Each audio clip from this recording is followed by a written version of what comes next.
A'udzu billahi minasyaitonir rajim. Bismillahirrahmanirrahim. Alhamdulillahi rabbil alamin. Arrahmanir rahim. Maliki yaumiddin. Iyyaka na'budu wa iyyaka nasta'in. Ihdinas siratal mustaqim. Siratal ladzina an'amta 'alaihim ghairil maghdubi 'alaihim waladdallin. Asyhadu an la ilaha illallah wahdahu la syarikalah wa asyhadu anna Muhammadan abduhu wa rasuluh. Allahumma shalli ala nabiyyina Muhammadin wa ala alihi wa sallim.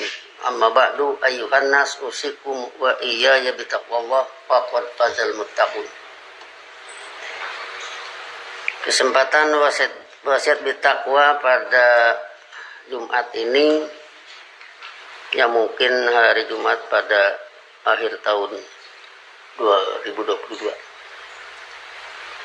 Kita masih tetap pada musaddiqon. Seperti pada surat Baqarah 101, di sana musaddiqun. Memang seluruh kata benda dalam Quran itu bisa domah, bisa patah, bisa kasroh. Bisa berbunyi musaddiqon kalau patah, musaddiqun kalau domah, musaddiqin kalau kasroh. Tergantung posisinya dalam kalimat. Selanjutnya ingin juga kita mengemukakan tentang isi ringkas dari seluruh wahyu Allah kepada para rasul. Pada Anbiya 25 dinyatakan wa ma arsalna min qablika mir rasulin, yakni tidaklah kami mengutus sebelum Anda seorang rasul pun illa nuhi ilaihi, kecuali kami wahyukan kepadanya. Jadi seluruhnya wahyu kepadanya, annahu la ilaha illa ana, bahwa sesungguhnya tidak ada yang diabdi kecuali aku.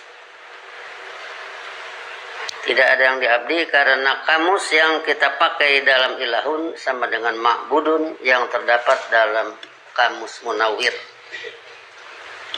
Artinya yang diabdi. Yang diabdi sama dengan yang dipatuhi.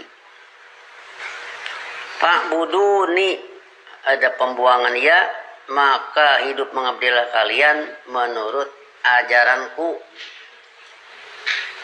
Kali ini karena ajaran bisa jadi kebijakan, bisa saja diartikan fa'buduni, maka hidup mengabdilah kalian menurut kebijakanku. Itu isi ringkas dari wahyu kepada semua rasul sebelum Anda. Adapun kepada Anda itu pada surat Kahfi ayat terakhir. Qul innama ana basarun mislukum yuha ilayya. Tegaskan oleh Anda, aku ini hanya manusia seperti kalian, yuha ilayya, yang mana diwahyukan kepadaku, annahu la ilaha illallah.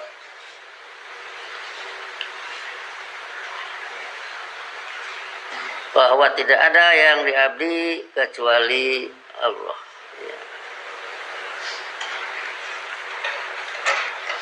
Jadi di sini artinya kepada Nabi Muhammad dan kepada yang sebelum Nabi Muhammad, isi ringkasnya la ilaha illallah. Kita mau melihat dari sisi lain tentang la ilaha illallah itu. Artinya kehadiran la ilaha illallah, kehadiran tidak ada yang diabdi kecuali Allah, tentunya hadir pada setiap ayat Quran. Dengan demikian, maka kalau orang mempelajari ayat Quran manapun, pasti ketemu dengan wawasan la ilaha illallah. Sebab ujung-ujungnya patuh menurut pencipta. Kita ambil surat Al-Imran 103, wa'tasimu bihablillahi jami'a, yaitu berpegang teguhlah kalian dengan sistem perikatan menurut ajaran Allah secara keseluruhan, wala tafarraqu, Sebaliknya janganlah hidup dengan luar ajaran Allah menurut sunnah Rasul yang ujungnya jadi hidup baku hantam. Wadkuru, serta sadarilah oleh kalian nikmatallahi, kemantapan hidup menurut ajaran Allah alaikum atas kalian. Id kuntum adaan, ketika kalian ada dalam keadaan baku hantam, saling bermusuhan karena berpegang kepada luar ajaran Allah menurut sunnah Rasul. Di sana dikatakan oleh ahli sejarah liaqalli mas'alatin harbun, karena masalah kecil saja menimbulkan peperangan. Dikenal dalam sejarah Arab jahiliyah kerjanya perang dan perang terus. Tetapi fa'alafa baina qulubikum, maka dia Allah mensatupadukan di antara hati kalian dengan ajaran ilmunya. Fa asbahtum bi nikmatihi ikhwanan, maka dengan kemantapan ajarannya kalian menjadi saudara. Kita ambil yang paling menonjol ya. Umar bin Khattab itu mau membunuh Nabi Muhammad. Para sahabat melarang Nabi Muhammad untuk menemui. Artinya larilah dari kedatangan Umar bin Khattab. Kata Nabi, enggak usah. Nah, di sini kita tidak bisa cerita bagaimana perasaan Umar bin Khattab, bagaimana berubahnya. Mungkin berubah karena telah mendengar penjelasan dari adiknya yang lebih dulu ikut Nabi Muhammad. Mungkin juga di saat itu melihat air muka Nabi Muhammad yang tidak ada ketakutan, kita tidak tahu.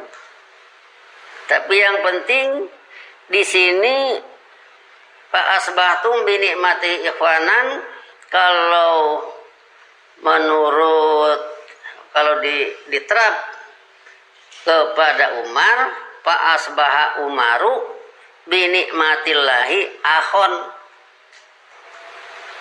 yang tadinya aduun, fa asbaha Umaru bi nikmatillahi akhon, maka dengan kemantapan ajaran Allah Umar menjadi saudara. Data tidak usah saya rinci, semua pada tahu. Ujung-ujungnya Umar bin Khattab jadi khalifah kedua.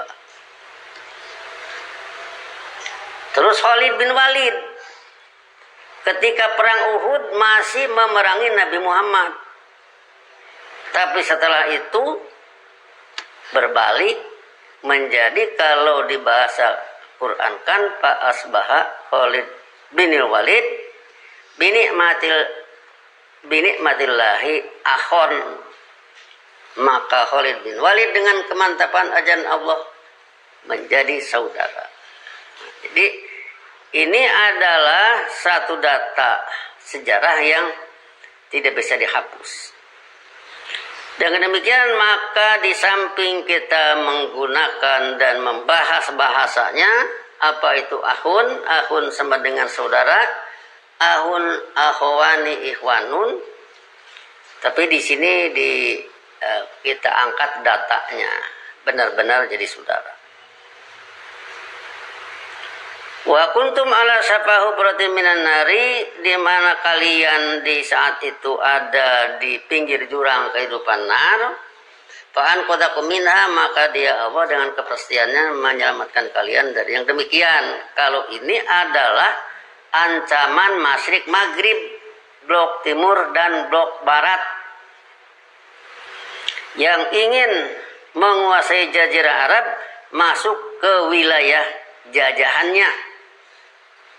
Di sana ada Quran menurut sunnah Rasul, maka anqadakum, dia Allah dengan kepastiannya menyelamatkan kalian minha dari yang demikian. Kadzalika yubayyinullahu lakum ayatihi la'allakum tahtadun, seperti itulah Allah menjelaskan kepada kalian pembuktian ilmiahnya, mudah-mudahan kalian hidup berpedoman. Jadi artinya dari ayat-ayat ini kita mengatakan seandainya orang mengucapkan la ilaha illallah, bila dia mempelajari ayat ini pasti hadir la ilaha illallah. Dengan la ilaha illallah orang akan anti hidup saling baku hantam, sebab itu tidak la ilaha illallah. Dengan ngerti la ilaha illallah dia akan rindu kehidupan saling kasih sayang dengan teman-temannya. Sehingga kalau dilihat dari komentar Nabi standar approach sosial, innamal a'mal binniyat, hanyalah laku perbuatan itu tergantung niat. Kalau kita melihat orang bertengkar, tidak akan selesai. Yang satu ditempeleng, yang satu dipukul karena kita jagoan. Iya, di hadapan kita mereka bersalaman, tapi di belakang kita tidak lihat, bisa terjadi lagi. Jadi lebih baik itu orang dua-duanya perkenalkan dengan Al-Quran menurut Sunnah Rasul, sehingga mereka berdua merasa berkepentingan untuk hidup saling kasih sayang sesama makhluk Allah. Jadi sekali lagi di sini, kalau la ilaha illallah itu isi ringkas daripada wahyu, maka la ilaha illallah pasti ada ketika dibaca antara lain. Banyak ya, cuman antara lain surat Al-Imran 103 ini. Dengan demikian kita tidak anti dengan orang baca la ilaha illallah banyak-banyak. Tapi sebenarnya sekali diucap saja, asal dipahami, mau korupsi nggak jadi, mau lacur nggak jadi, mau judi nggak jadi, mau mabuk nggak jadi. Sebab itu semua di luar la ilaha illallah, dalam arti tidak ada yang diabdi kecuali Allah.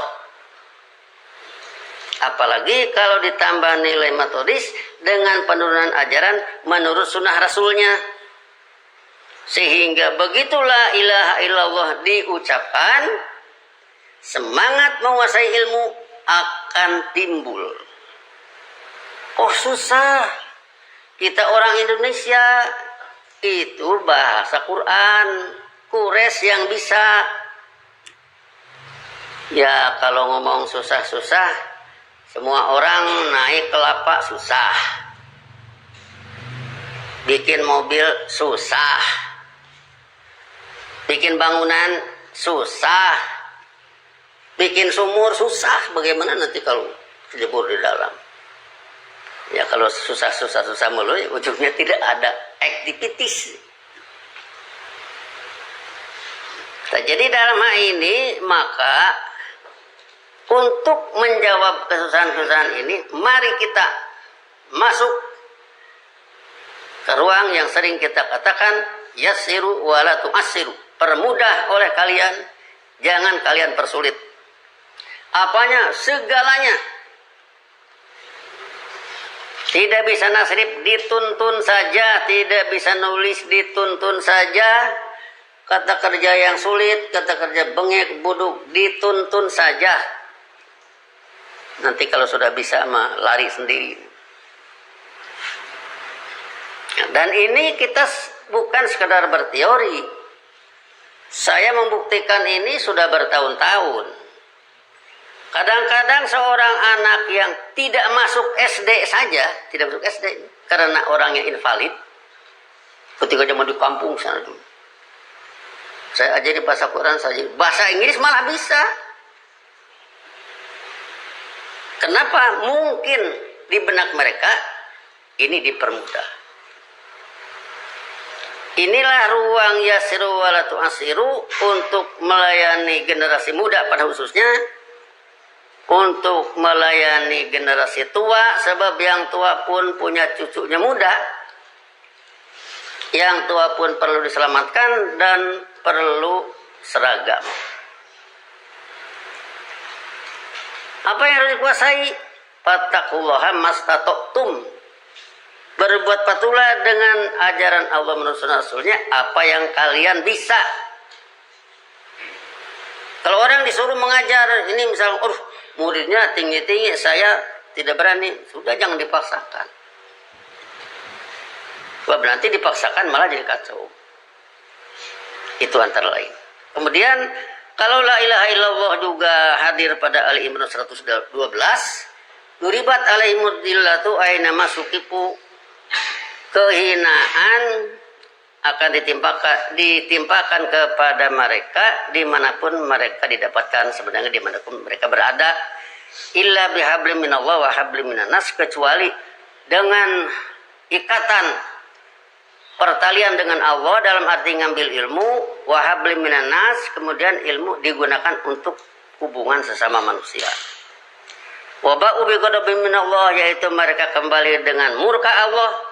Wa duribat alaihim maskanah, yaitu mereka ditimpa kemiskinan. Jadi kalau yang tanpa ilmu Allah dikenai akan mengalami kehinaan dan kemiskinan, maka mafhum mukhalafahnya, pengertian sebaliknya, yang hidup dengan ajaran Allah menurut Rasul akan mulia, lawan dari dillah, akan mulia dan akan kaya. Tadi yang dikenai kehinaan dan kemiskinan itu karena mereka lepas dari ajaran Allah. Jadi artinya dengan la ilaha illallah ada pada seseorang, maka dia akan mengusahakan dirinya, saudaranya dan kawan-kawannya lepas dari kehinaan, zillah, wal maskanah, dan ada pada seseorang, maka dia akan mengusahakan dirinya, saudaranya dan kawan-kawannya lepas dari kehinaan, zillah, wal maskanah, dan kemiskinan. Jadi orangnya mulia, jadi orang kaya, tapi bukan orang kaya yang ngumpetin kekayaannya di kantong. Dia punya ilmu, sebarkan kepada orang lain sehingga bisa yuqimuna sholat, alladzina yu'minuna bil ghaibi, kan? Mutakin itu orang yang berpandang bersikap hidup menurut masalah gaib. Di antara gaib yaitu tegaknya hasanah di dunia. Jadi kita bawa ke sana. Untuk itu maka menegakkan sholat. Untuk itu mimma rozaqnahum yunfikun. Jadi untuk masuk ke hasanah di dunia, orang-orang itu punya keyakinan kuasai ilmu sampai dengan sholat, kemudian berkorban mimma rozaqnahum yunfikun. Jadi dengan ini maka la ilaha illallah diucapkan walaupun sekali cukup menggugah kesadaran dan menyemangati hidup. Sehingga dengan demikian nanti kalau dihubungkan dengan bunyal Islam ala khamsin, bana yabni membangun, bunyal Islamu, Islam dibangun ala khamsin atas 5 pembangunan. Salah satunya as-sholat. Sholat adalah pembangunan Islam. Kalau bunyal Islam ala khamsin, perlu di sini kita tegaskan bahwa yang namanya membangun itu bukan membikin. Membangun itu memindahkan. Kita membangun Masjid At-Taqwa di Bandar Harapan. Kita tidak bikin bajaringan.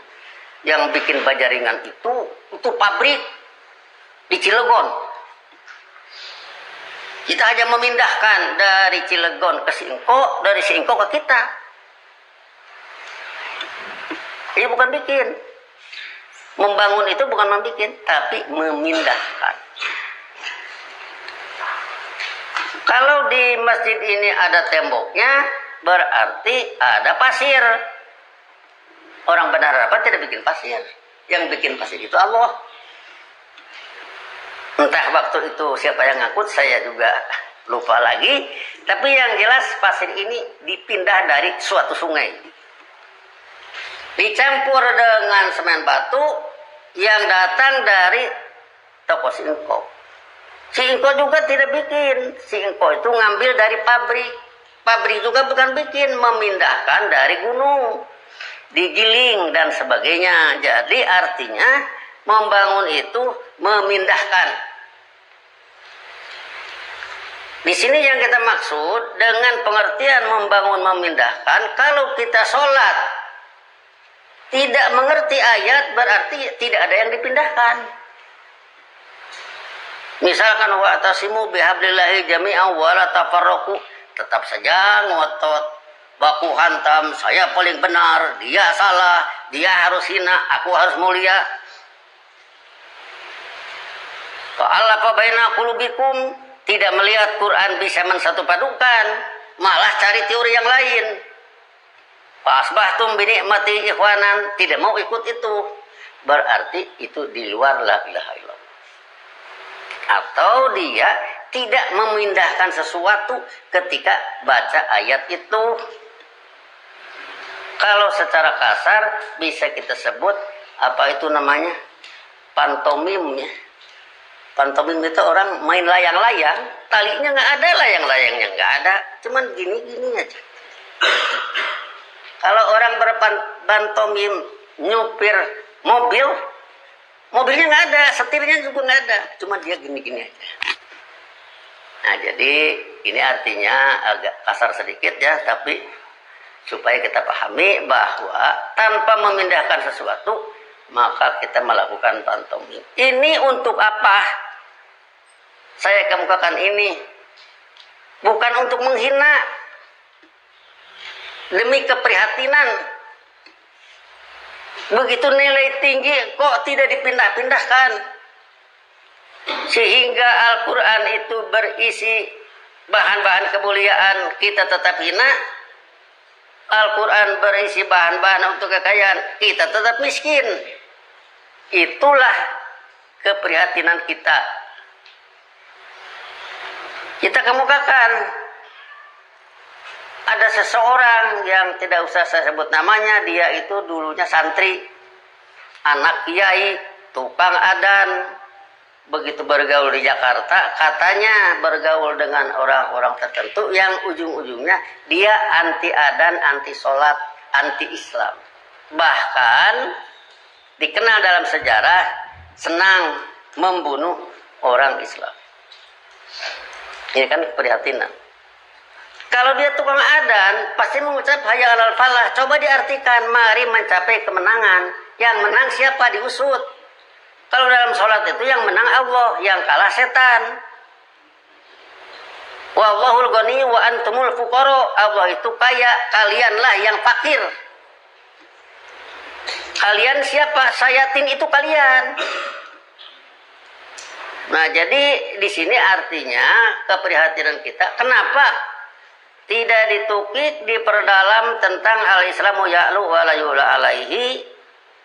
Tidak diperdalam liyudhirahu ala dini kullihi, hanya sekedar nurut ke cerita orang-orang yang bisa saja itu direkayasa. Kalau kita ketemu ayat bahwa wajadaka ilan fa'agna, dia Allah menemukan Anda, berarti sunnah Anda fakir fa'agna, maka dia bikin kaya.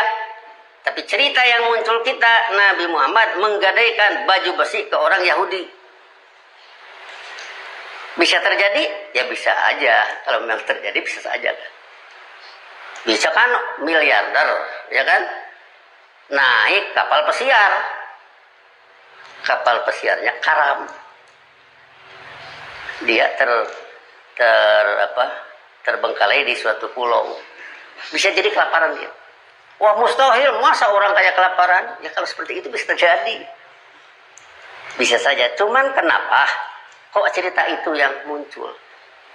Kalau dalam bahasa misalkan untuk subjek objek, fa'il dan maf'ul bih, biasa diberi contoh doroba Zaidun Amron, Ki Zaid, aki lagi di orang Sunda. Entah kalau di Jawa saya nggak tahu. Ki Zaid nenggel Ki Umar, Ki Zaid mukul Ki Umar. Itu fa'il dan maf'ul bih, subjek objek. Tetapi kenapa contohnya kok orang bertengkar?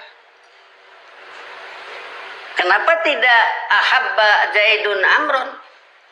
Zaid mencintai Umar, kenapa tidak itu?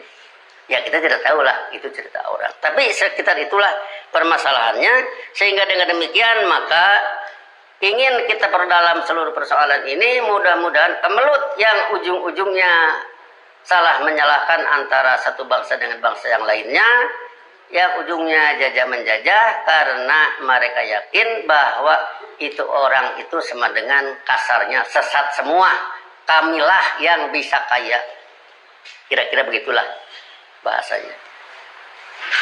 Saya kira demikianlah yang dapat sampaikan. Barakallahu li wa lakum fil Qur'anil azim wa nafa'ani wa iyyakum bima fihi min ayat wa dzikril hakim wa taqabbal minni wa minkum tilawatahu innahu huwas samiul alim wa astaghfiru innahu huwal ghafurur rahim.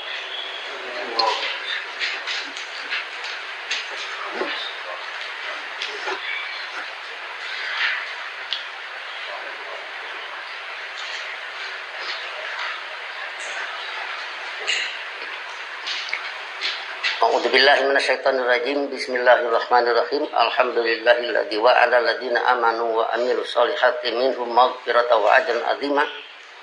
Asyhadu an la ilaha illallah wahdahu la syarikalah wa asyhadu anna Muhammadan abduhu wa rasuluh. Allahumma shalli ala nabiyina Muhammadin wa ala alihi wasallim. Amma ba'du, ayuhan nas, usikum wa iyaya bitaqwallah faqad fazal muttaqun. Kita lengkapi satu lagi ya, la ilaha illallah oleh surat Maidah ayat 91. Innama yuridu syaitanu ayyuki'a, hanyalah setan ingin menimpakan bainakumul adawata, di antara kalian permusuhan, wal bagdoa, dan kemarahan besar, fil khamri wal maisir, dalam urusan minuman keras dan judi. Yang lebih parah lagi, wa yasuddakum an dzikrillah wa anis sholat, serta ingin menghadang kalian dari kesadaran hidup menurut ajaran Allah dan dari sholat, satu pembinaan kepatuhan. Jadi kalau ayat ini dibaca kemudian dia mengucap la ilaha illallah, hindari ini. Kalau ayat ini dibaca tidak menghindari sesuatu, sama dengan tidak ada yang pindah. Kalau tidak ada yang pindah harus bagaimana? Maka kita tidak tinggal diam terhadap ini. Entah orang mau ikut atau tidak, terserah, tapi kita melakukan tindakan-tindakan ruang yasiru walatu asiru dalam eksplorasi ayat Quran. Antara lain kita berbicara tentang qiraatul imam, qiraatul makmum. Ini semua pada tahu bacaan imam sama dengan bacaan makmum. Coba ini diusahakan. Imam baca, makmum ngerti. Kalau imam baca, makmum tidak ngerti, maka sholat jamaah bisa dikatakan nilainya hanya pergaulan, bukan turunnya ilmu. Ini harus kita tingkatkan. Maka dengan demikian, kita bukan sekedar ngomong. Masjid At-Taqwa melakukan pembahasan ayat melalui pertemuan TC, konferensi jarak jauh. Saya nulis ayat, ayatnya tidak saya tulis ya, biar masing-masing belajar nulis. Saya terjemahkan, kemudian saya kasih kamus. Selidikilah kamus itu dengan terjemahan.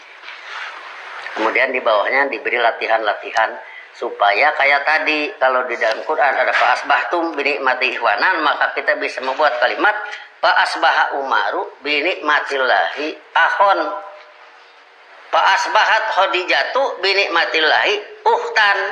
Gitu. Tidak akan disalahkan oleh mereka juga. Itu bahasa Quran resmi.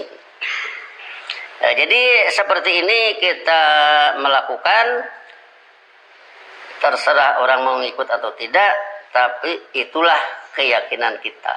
Tanpa demikian, maka sholat di tiap-tiap masjid agak susah dipertanggungjawabkan kualitasnya. Dari itu maka ini masih di dalam gerakan musodikon. Musodikon artinya pelurus. Ya, secara tahap demi tahap ayat diambil, ini kamusnya ya, sering kita kemukakan supaya jangan jadi janggal ya. Lakum dinukum waliyadin. Din itu sama dengan millatun. Millatun sama dengan tadbirun. Tadbirun masdari dabaru dabiru. Jadi din itu sama dengan pengaturan. Sebab dabar itu mengatur. Di bahasa Inggris kan jadi regulasi. Supaya bisa all over the world, ke seluruh dunia. Wa ma arsalnaka illa kafatan linnas. Yang keduanya supaya jangan ada pertanyaan yang membingungkan. Kita ambil misalkan apa itu agama, saya dulu belajar di PGA. Tidak agama kocar kacir, yang mungkin maksudnya tidak kacau. Jadi berarti teratur, jadi sama kan. Millatun dinun tadbirun sama dengan regulasi. Dengan regulasi tidak kacau. Apa yang jadi masalah? Kenapa jadi muncul tuduhan aliran sesat? Ya nuduh aliran sesat silahkan aja. Cuman masalahnya kan, ya kalau memang dituduh sesat oleh yang sesat mah sama dengan nuduh gila dari orang gila. Jadi disinilah artinya ini kita kemukakan sambil nanti kan orang bertanya, ada ateis, anti agama, begitulah kum dinukum waladin tidak masuk sebab dia tidak punya din. Nah, kalau tidak punya regulasi, mana mungkin ada orang hidup terpakai regulasi. Jadi masuk ke lakum dinukum. Ateis itu masuk ke lakum dinukum, liberalis masuk ke lakum dinukum, berbagai isme-isme tradisional masuk ke lakum dinukum yang tidak dinullah yadhuluna fi dinillahi afwaja, regulasi Allah yang bernama dinul Islam. Nah, jadi dari sini saya kira kita meluruskan berbagai istilah. Mudah-mudahan dengan demikian menjadi bahan kajian bagi kita semua, tidak untuk memaksakan, apalagi dengan keyakinan. Orang punya keyakinan dilawan juga malah keluar golok. Lebih baik kita menjelaskan kepada orang yang mau dibantu saja. Allahumma sholli ala nabiyina Muhammadin wa ala alihi wasallam. Rabbana la tuzigh qulubana ba'da idh hadaitana wa hab lana min ladunka rahmah innaka antal wahhab. Rabbana hab lana min azwajina wa dhurriyyatina qurrata a'yun waj'alna lil muttaqina imama. Rabbana innana sami'na munadiyan yunadi lil iman an amiru bi rabbikum fa amanna. Rabbana faghfir lana dzunubana wa kaffir anna sayyi'atina wa tawaffana ma'al abrar. Rabbana atina fid dunya hasanah wa fil akhirati hasanah wa qina adzabannar. Ibadallah innallaha ya'muru bil 'adli wa ihsan wa ita'i dzil qurba wa yanha 'anil fahsya'i wal munkar wal baghi ya'idukum la'allakum tadhakkarun. Fadhkurullaha yadhkurkum wad'uhu yastajib lakum wa la dzikrullahi akbar.